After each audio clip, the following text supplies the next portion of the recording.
Hey everyone, Ryan here, or MandRproductions, and welcome to my review of the LEGO Star Wars Summer 2025 K-2SO. Set number 75434 with 845 pieces. It's got a retail price of $90, and it's based on Andor Season 2. You can tell because of the box art. Now looking at the back of the box, of course, it's just a buildable character, so there's not much as far as features go, but there is something hidden inside of this K-2SO that I was shocked by. You'll see. Before we look inside of him, though, we got to get inside of this box where you're going to find your normal instruction manual, a small sticker sheet, and 8 numbered bags. Probably more than I expected, but 8. The K-2SO minifig in this set is, of course, exactly the same as what we see in the U-Wing from Andor Season 2. It is slightly different from what we saw back in 2016 with some slightly different printing, but the mold is otherwise exactly the same as far as I can tell. You've still got posable arms, posable legs, you've got the stud on the back, I guess, if you wanted to attach something, but it's essentially a perfect minifig, and you can place him on the included display stand. So you've got K-2SO on the left, and then you've got the actual information plaque on the right, which includes that blue version of K-2SO, which looks pretty cool there. You got a lot of information about K-2SO, and overall, just this whole little display stand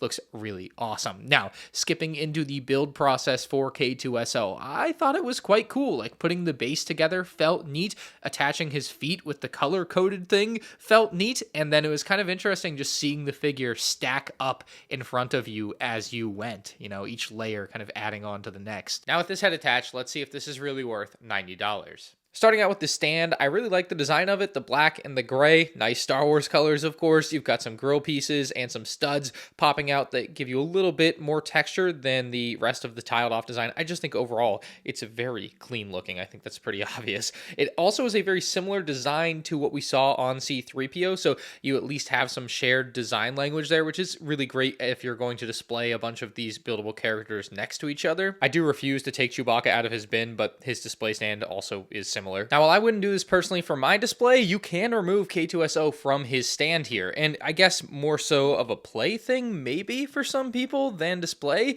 but regardless, usually with these buildable characters, they would fall right down without their display stand, or at least some of them, and you can see the bottom of the display stand, again, color-coded to the bottom of K-2SO's feet, and that will make placing him back on very simple. But I am very surprised that this K-2SO can function without the stand. Here he is, just standing on his own. Give him a little bit of a nudge there. Seems like he's fine. So he can function without the display stand.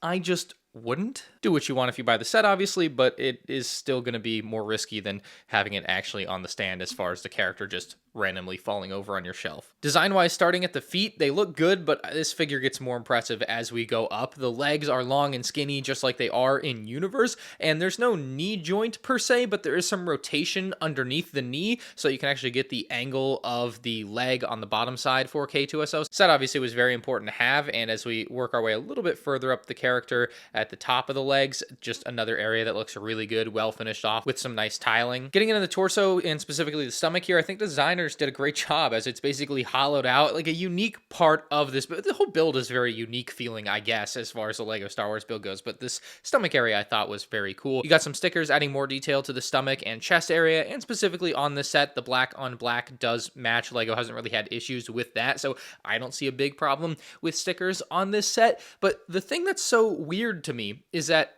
we've got all these stickers, except for the printed display plaque, of course, but that's a foregone conclusion with these buildable characters. But like I mentioned earlier, there is something crazy inside of K-2SO, and that's if you remove his chest piece, I guess, which isn't really a feature stated anywhere on the box or in the instructions or on the website, but it is somewhat removable. I guess all pieces are somewhat removable. Let's just say it doesn't feel like it was made to be easily removable. Inside of there, you're going to find this wild printed piece. I don't know why we get a nice printed piece inside of K-2SO that you're never going to see versus all of the stickers on the outside that you do have to see, but that's what they did. So explain that one to me, LEGO Star Wars. I'm going to feel like an idiot if I'm missing the reference here. It feels like it's just supposed to basically be his heart, but as a robot. So I'm hoping I'm right. Otherwise, I'm a complete idiot and I'm completely missing the reference, which is possible. It happens. But either way, I found it very odd that the one printed piece on the actual character is completely hidden away, never to be seen again. just wild. Anyway, moving up to the head and obviously the face, I think when I first saw the design, I didn't like it. And I think now in person, just staring at it, I do like it. And I think the eyes especially represent very well what we see in universe. Obviously, maybe it should have been more solid, but the Technic pieces don't allow for that. But at least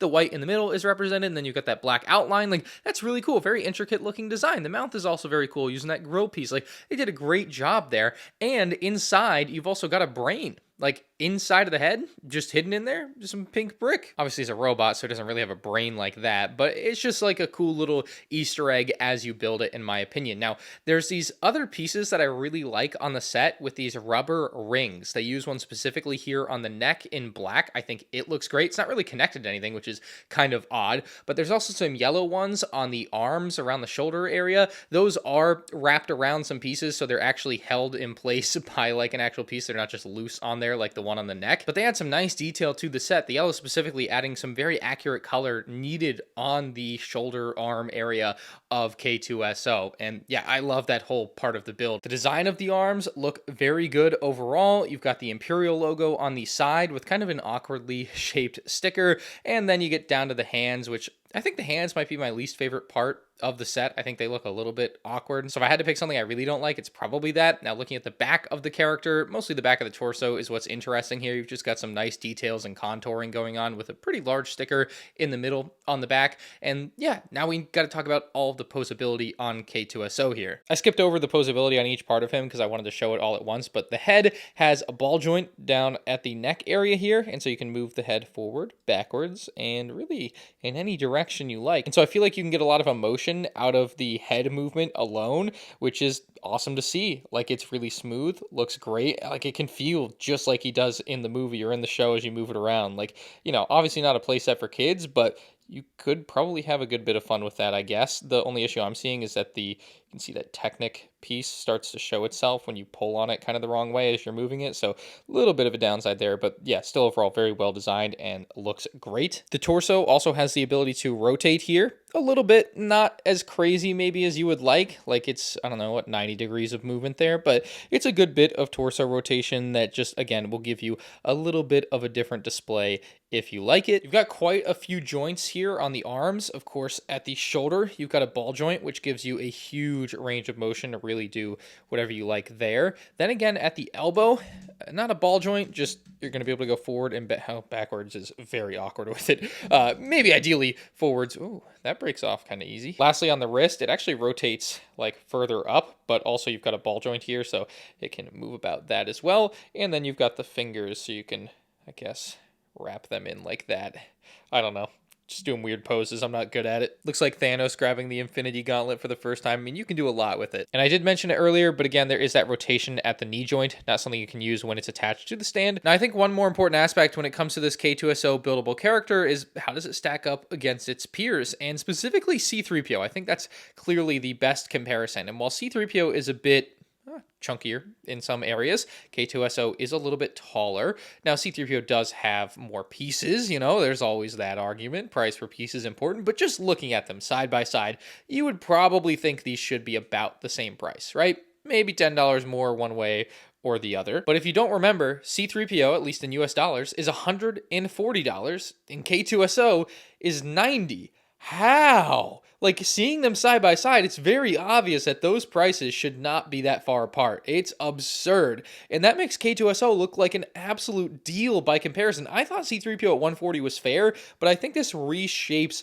my view of that. I don't really think C-3PO is probably worth that money anymore. However, K-2SO for $90, like, how could you look at K-2SO for $90 and think it's not worth it? So I think as long as you like the design of K-2SO, and personally I very much do, this is one that's worth that full $90 retail price. In fact, I would almost argue that this set is underpriced, which is insane to hear someone say about a LEGO Star Wars set in 2025. I know, I agree, but it's probably just true. That's why I'm saying it. I think this set very easily could have been $100 to $120, and for some reason they felt like cutting people a break, maybe? I have no idea. It's very odd to me, but another great opportunity to pick up K-2SO if you weren't going to buy the U-Wing set, and of course add a great looking buildable character, and a very big one at that, to your LEGO Star Wars collection for what feels like a very fair price. So let me know what you think about it down in the comment section below. Leave a like if you guys enjoyed, and you can check out more LEGO Star Wars 2025 set reviews on the end screen now.